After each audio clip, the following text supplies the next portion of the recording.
Assalamualaikum warahmatullahi wabarakatuh. Jumpa kembali dengan saya Dimas Ardi Prasetya. Hari ini kita akan membahas terkait identifikasi pencemar udara. Jadi kita melakukan identifikasi tentang pencemar udara yang ada di lingkup kita masing-masing. Jadi teman-teman nanti di sini kita belajar terkait dengan apa itu identifikasi dari suatu bentuk pencemar udara yang ada di sekitar rumah atau mungkin di dalam rumah atau kita nyebutnya dengan udara ambien, udara indoor.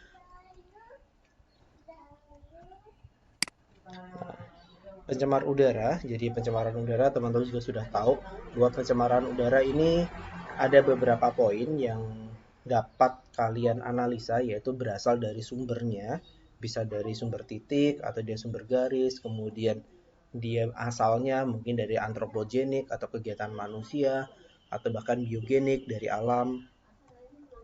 Nah, agenda yang akan kita pelajari hari ini, yang akan nanti kalian kerjakan adalah yang pertama jenis pencemar. Jadi teman-teman harus tahu nih jenis pencemarnya apa saja.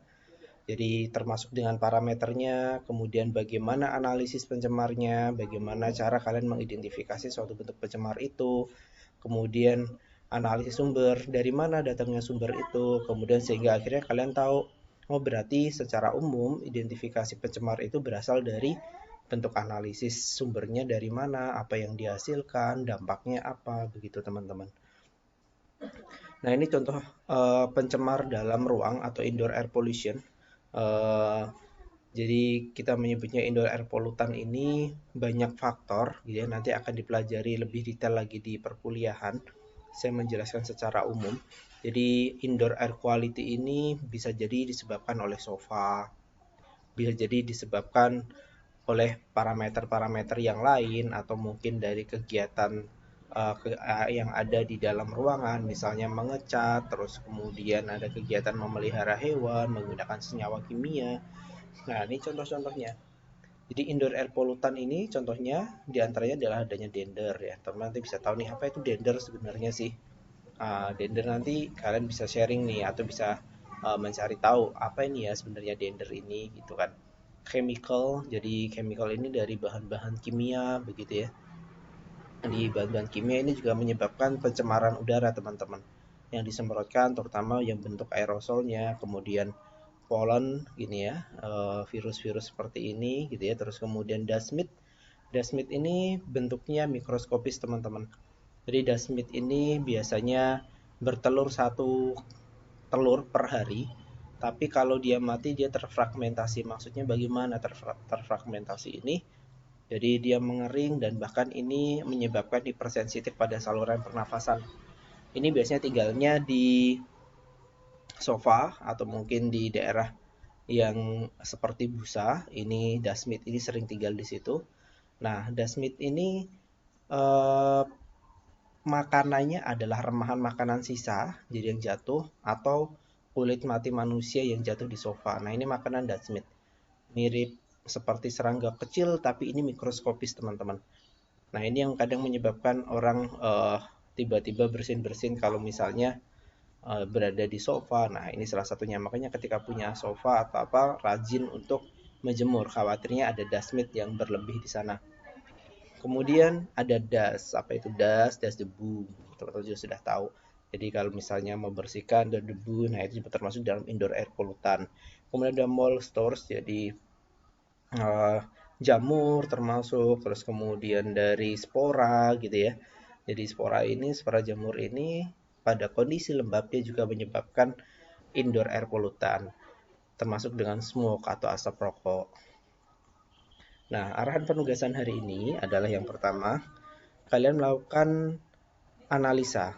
Jadi yang pertama lihat kondisi indoor dan outdoor ya di sekitar kalian ya, boleh di sekitar rumah, boleh di sekitar komplek rumah, secara outdoornya, secara indoor otomatis kalian berada dalam rumah.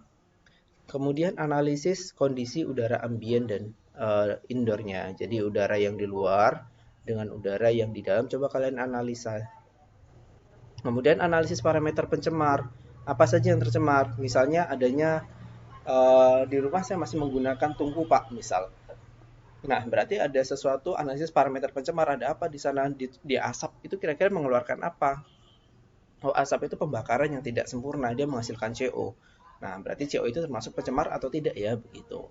Nah, kemudian di rumah saya misalnya saya menggunakan semprotan nyamuk gitu misalnya, itu kan aerosol. Itu termasuk kategori pencemar atau bukan ya, begitu. Nah, kemudian saya menemukan di rumah saya misalnya adanya jamur gitu ya. Nah, jamur ini kan pasti menghasilkan spora. Kira-kira dalam jumlah besar itu jadi pencemar atau tidak? Nah, kadang kita bisa jadi tubuh kita sudah resisten atau mungkin sudah tahan terhadap suatu pencemar yang ada di dalam rumah, tapi tolong nanti dikategorikan kira-kira termasuk sumber pencemar atau tidak. Atau mungkin rumahnya barusan dicat gitu ya, kan ada baunya. Nah, bau itu termasuk kategori apa ya gitu. Kemudian di luar, oh dekat rumah saya ada tempat pengasapan ikan, itu kategori pencemar atau tidak.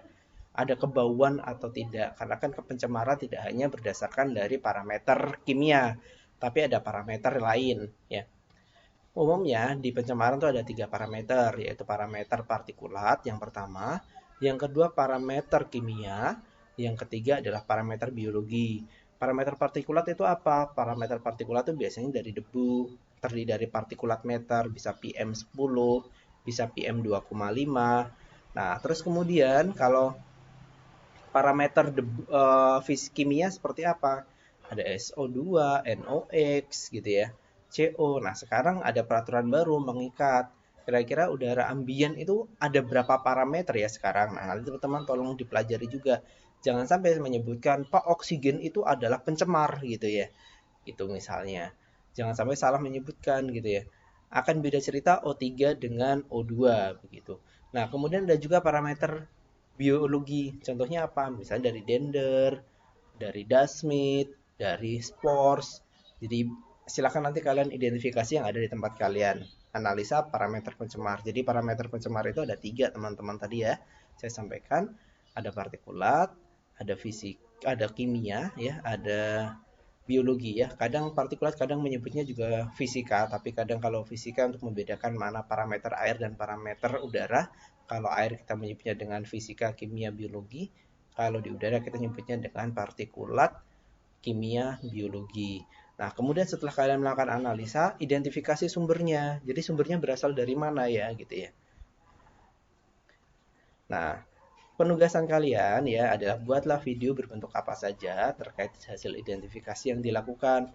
Boleh kalian menggunakan sistem PowerPoint kalian menjelaskan atau kalian membuat video kalian memperagakan kira-kira sumber pencemar yang ada di sekitar kalian apa, itu lebih baik juga. Silakan buat videonya, kemudian tugas dikirim pada ruang Evita. Durasi diusahakan maksimum 8 menit teman-teman. Jadi 8 menit kalian mempresentasikan atau membuat video ya, mohon maaf, membuat video terkait dengan udara indoor dan ambien yang ada di sekitar kalian ya. Format penulisan tugasnya adalah kelas underscore name underscore nama ya, itu sudah sebutkan contoh. Tugas ini merupakan tugas mandiri. Silakan dikerjakan untuk penugasan pada pertemuan hari ini. Jika ada yang ditanyakan, silakan nanti kita berkonsultasi di grup masing-masing. Saya ucapkan terima kasih. Sampai ketemu lagi. Wassalamualaikum warahmatullahi wabarakatuh.